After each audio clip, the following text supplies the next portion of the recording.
Good evening, YouTube. You guys are now watching another segment of the Cali Effect. Today we are going over the Blackluster Soldier deck profile. I apologize, it actually took me 3 days straight to get you guys what I would say the best build available of Blackluster Soldier. Now granted, I wouldn't want to make it competitive because then you'd have to like buy D-Barriers and Ghost Ogres and Maxis and all that other stuff, and then by then you're just probably better off playing a different deck. This is more for the casual player, but at the same time this deck is still really awesome. I've been trying to build a Blackluster Soldier deck since Super Soldier came out, so I mean this is probably one of the better builds in a very long time. I really hope you guys enjoyed this deck profile. We're going to start off with 3 copies of Blackluster Super Soldier, the best card in the deck. Essentially, when it destroys an opponent's monster by battle, it inflicts damage to your opponent equal to that monster's attack. Also, when it's destroyed by battle or a card effect, you get to special summon Gaia the Fierce Knight from your hand, deck, or graveyard. We don't run any Gaia the Fierce Knights, but it's still a really good effect if you guys decide to run those cards. You can only special summon 1 Blackluster Super Soldier per turn, which puts a really big hindrance to us, but we actually can run 3 copies of Blackluster Soldier, the original ritual monster. He is a good 3k beater. He also gains effects equal to or depending on the chibis that we use. Next is 3 copies of Gamseel, the Sea Turtle Kaiju. This card is really good. And the reasoning behind it is if our opponent has a monster that we can't clear unless it's by battle and, you know, we don't want to do anything, we'll Gamma Seal it. And then we'll summon our Blackluster Soldier, attack over the Gamma Seal. They'll take 2200 damage. It's basically essentially giving our opponent a monster that we know we can clear.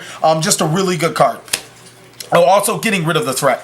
Next is Kamungus, the Sticky String Kaiju. You can either play this or Radiant. I'd actually prefer Radiant, but I can't find them, so it's like, you know, it's whatever. But ultimately, it's just another Kaiju counterpart for Interrupted Kaiju Slumber, and it is a Sacred Swords target, as the Gamma Seal is a trade-in target. Next, we're going to run 3 copies of Manju of the 10,000 Hands. What this card does is when it's normal summon or flip summon, you get to add 1 ritual spell or 1 ritual monster from your deck to your hand. So, I mean, it's pretty obvious why we play 3 of this card in our deck. Next is 2 copies of Envoy of Chaos. This card is the new card from the Raging Tempest set. What it does is during either player's battle phase, we can discard this card, target 1 Blackluster Soldier or 1 Gaia the Fierce Knight monster. It gains 1500 attack, and if it does, all of our opponent's monsters reduce to their original attack. So this card is a complete blowout when it comes to statistics. It's going to completely shut down any of our opponent's monster effects that, you know, boost themselves, and it's going to level the playing field, make all of our Blackluster Soldiers practically 4500. That isn't even the best part about this card's effect. If it is sent to the graveyard during the end phase, you can banish it and a light and a dark monster to add it back to your hand. Now, people are going to think that that isn't a great effect, but when you start to realize that the chibis gain their effects from being banished, it's a really good card. Next is 2 copies of the Beginning Night. What this card does is if you ritual summon it if you ritual summon a Blackluster Soldier monster using this card, once per turn you can gains this effect. Once per turn you can target opponent's monster and banish it. The next effect is if it destroys an opponent's monster by battle, it can attack once again in a row. So that really adds a lot to Blackluster Soldier that has no effects. Now it gains an effect. The next thing is if it's banished, you can add 1 ritual spell card from your deck to your hand. So that's really good. Next is 2 copies of Evening Twilight. What this card does is the exact same thing as the Beginning Night. When you ritual summon a Blackluster Soldier using this card, it gains effects. If it destroys an opponent's, you can banish an opponent's monster. That's the first effect. The second effect, you can banish an opponent's card randomly from their hand face down. Also, if it's banished from your graveyard, you can add 1 ritual monster from your deck to your hand. The last card we play is 1 copy of Blackluster Soldier, Envoy of the Beginning. Easily just the best Blackluster Soldier card in the deck besides the Ritual monster, because that's an OTK card. You can banish 1 monster your opponent controls, and also it can attack twice. It also can banish the Evening Night and the Beginning Night to special summon itself, triggering those monsters' effects to add us a Ritual summon to our hand. That's it for the monsters. I really hope you guys enjoyed that. Let's get on to the spells.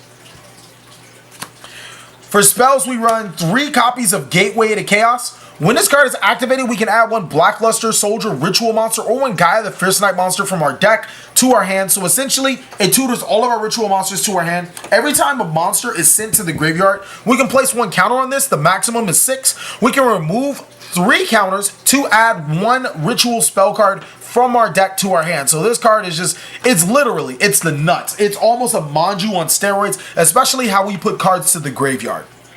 Next is essentially one of the best Ritual spell cards ever made. If it had a graveyard effect, it would be the best. It's Super Soldier Synthesis. What this card does, it can be used to summon any Blackluster Soldier Ritual monster. You send monsters from your hand.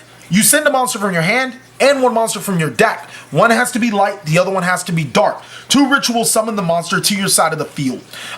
The fact that we can use a Chibi monster from our hand and then send the Chibi monster from our deck to summon him, which fuels Blackluster Soldier, and the Blackluster Soldier monster, or the ritual monster that we summon, gains the effects of the Chibi monsters. This card is just outright, it's outrageous. Unfortunately, we can only activate 1 Super Soldier Synthesis per turn. Next is 3 copies of Trade-In.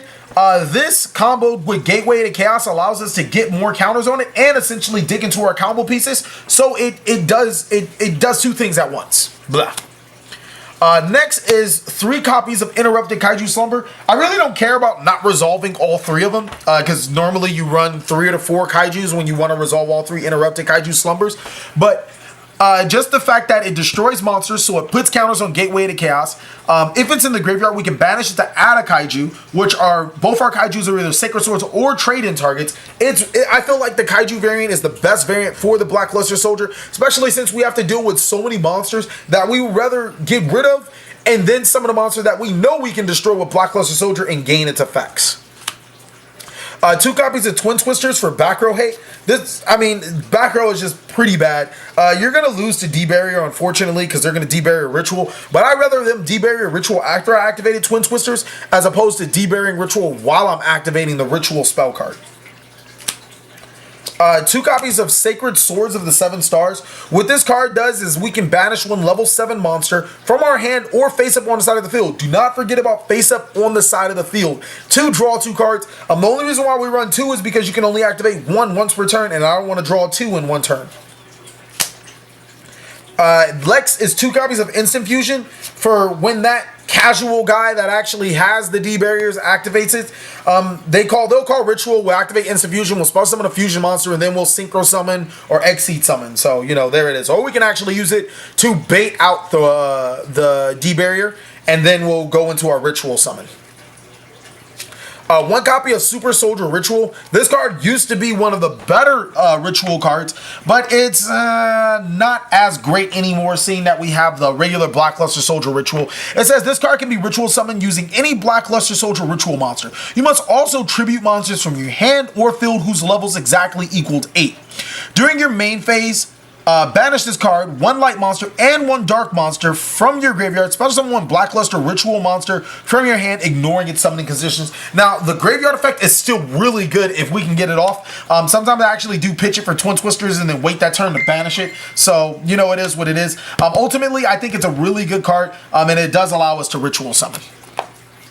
1 copy of Reinforcement of the Army, because, we run 7 targets off the top of my head, all of the chibis and all that other great stuff. That is it for the monsters. Let's get to the extra deck.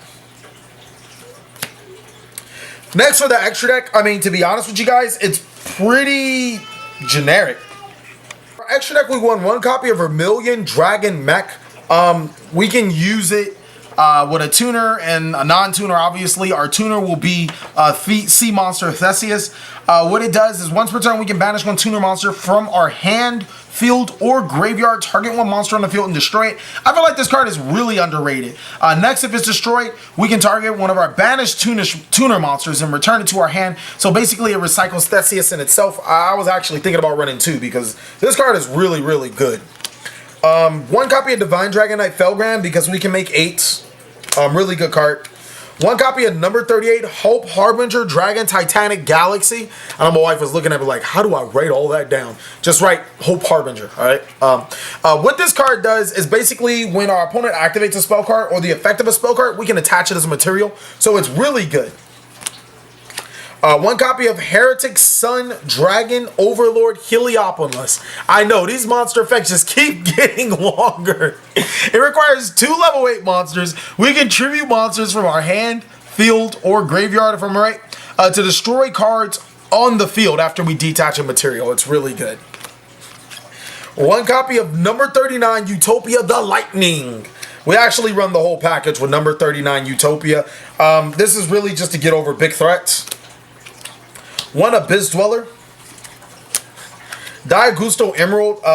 Shuffle stuff in the draw card. Literally, I'm just running a whole bunch of cards.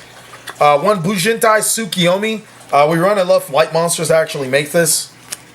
Castel. Removal. Starliege Paladinamo. We run enough light monsters and it's removal. Number 80 Rhapsody Berserk. Well, this card is actually pretty good. It allows us to banish cards from our opponent's graveyard, so we're looking at those cards that the opponent really needs. One Evil Storm Nightmare, because we actually run the darks to make it, and it's pretty good against a lot of decks. One Elder Entity Norden for the instant fusion, the free rank 8 or the free rank 4.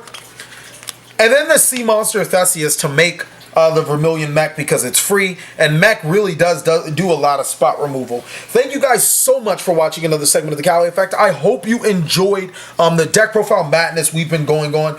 Soon enough, we're going to be upgrading even the deck profile layouts, and I really hope you guys are looking forward to that. Again, thank you so much. Let me know what you guys think about this deck profile madness. Please like, comment, subscribe, but most of all, enjoy.